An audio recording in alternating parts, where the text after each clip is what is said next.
Hi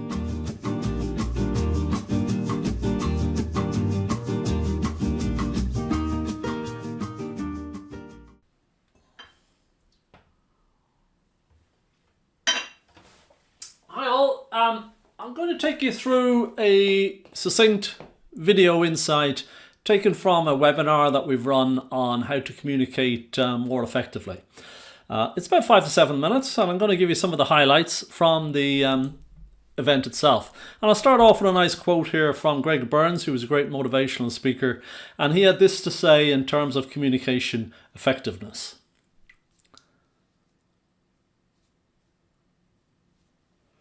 Yeah. Most problems arrive with hair on top.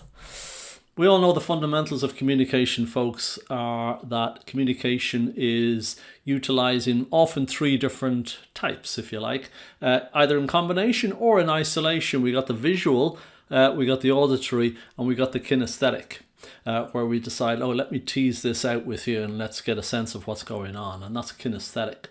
And there are certain barriers to effective communication, and there are consequences to those barriers as well. And it's important to note, what creates noise between one person and another that becomes a showstopper in terms of communication effectiveness. And it can be anything from an emotional baggage or the language that the person is using, or in fact the timing may not be great. But the consequences is important to kind of get a sense as to, what's the downside of communication breakdown. And you've probably guessed it, you're talking poor use of time, misunderstanding, and possibly heated debates. And if we move into some kind of quick takeaways straight off the bat here, folks, here's one classic one of the 4 called the MIL technique. So for every meeting, Zoom call, whatever it may be, it's a really smart play to get yourself a couple of post-its and write on MIL. What must I get from this engagement? What's the goal? What's the end game? What's the purpose? I stands for what do I intend to say, to show, and to talk about. Yeah. L for like. What would I like to happen as a result of the communication piece? And that's kind of a bonus piece that, okay, if I get the first 2, must, intend, then if I get the like component, well, then we crack open the bubbly. It's been a great result. And it's good to review the meeting afterwards and look at your post-it and say, how did I get on there? Yeah, how did I communicate? Was I able to persuade or influence whatever the objective may have been? The second component down there is case, folks. And, in communication, very often you're trying to make your case.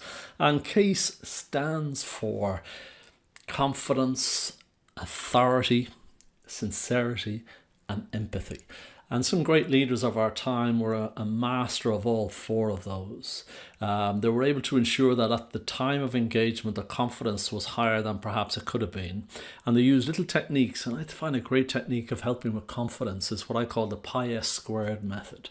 And there's 6 elements in that. It's physical, intellectual, emotional, spiritual, and social. A combination of all of those 4 components can really help with your confidence levels, and it really is helpful in terms of getting you off to a great start. The other 2 components on the right here is about body language. We're going to talk briefly about that, not so much though, but it's very important to remember that people make decisions based on not just from what they hear, but from what they see as well. So as we all know, it's important to look and sound the part. And I'm going to give you some English words here which are proven to be very effective in terms of their ability to persuade. I'm going to share them with you soon. And then the final piece there is just a little bit about insights colours, which is about personality preferences. And that's a very important piece, a good anchor for effective communication. So let's just drill down on a few of those. And in terms of verbal and non-verbal, here are some of the most powerful words in the English language. Have a look at these. See how many you can guess. Okay, well, I won't take you through all of them, but some you've probably guessed already is you, we, guarantee, results, proven, discover, easy, health, and so forth. And it's good to build them into your language. It'll help you with your ability to persuade. Okay, so there they all appear in one by one. And now I'm going to talk to you very quickly about insights colors. We all have a preferred way of being, doing, thinking. And there's nothing wrong with how we are. It's our DNA, if you like. But Jung did a lot of work, as you probably know, around psychology and what type of personalities are out there. And then the insights discovery people packaged it into 4 colors, essentially. And some people are what we call fiery reds. Others are sunshine yellows. Others are earth green, and others are cool blue. Nothing wrong with any of those colors. They're made up of how you want to be seen, introverted or extroverted, how you make decisions, thinking them through or just going with gut feeling, and how you process information, sensing type or intuitive type. And those pairings essentially will shoehorn you into one preference as distinct from the other 3. Now, as I do say, we are a mix of all 4, and we will dial up and down in those particular colors. They're a bit like currencies, if you like, depending on the situation and who we're engaging with. I mean, as you probably know, on occasion there are certain people that we just see eye to eye with, and it's probably because they're just like us. We get on great. But there are people out there that we don't quite see eye to eye with, and it's a good idea to kind of get a sense as to what their strengths are as well as their weaknesses, let's say. Because if they're not like you, you're more than likely going to see their weaknesses first rather than their strengths. But as you can see from this graphic here, wow, they all bring a lot to the table. If I had a problem that needed to be solved, I'd like to put 4 people around the table: 1 fiery red, 1 sunshine yellow, 1 earth green, and 1 cool blue, because they all have a different lens, and as long as I respect and encourage those different lenses to who I am, then I'm likely to be more receptive to an outcome which is best fit. And again, if we drill down even further, on a good day, you can see the type of characteristics that are in play.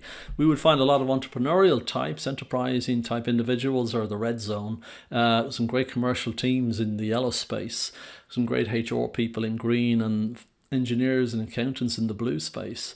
I don't want to shoehorn people exactly into these particular quarters, but yeah, we tend to move towards a career that best suits our personality.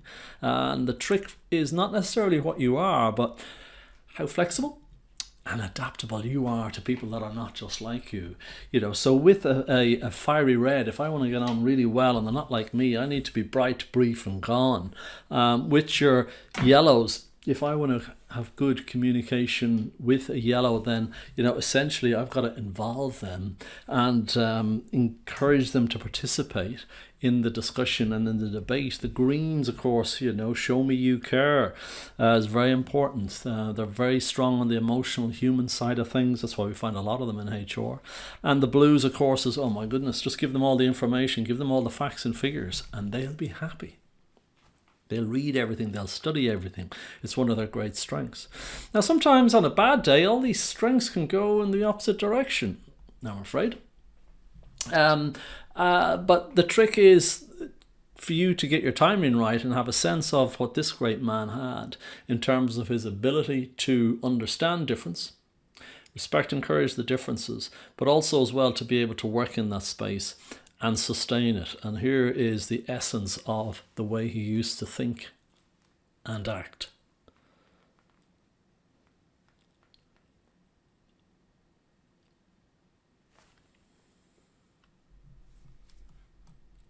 Okay, so there we are, folks. It's just a little snapshot on a workshop that we do on communication effectiveness. If you want to know more, drop me a note, give me a ring direct, and we'll see how we can help you. So look, it's not rocket science. I think you got this. And thank you for inviting me into your workspace, and best of luck with becoming a better communicator, because at the end of the day, a lot of problems arrive with hair on top.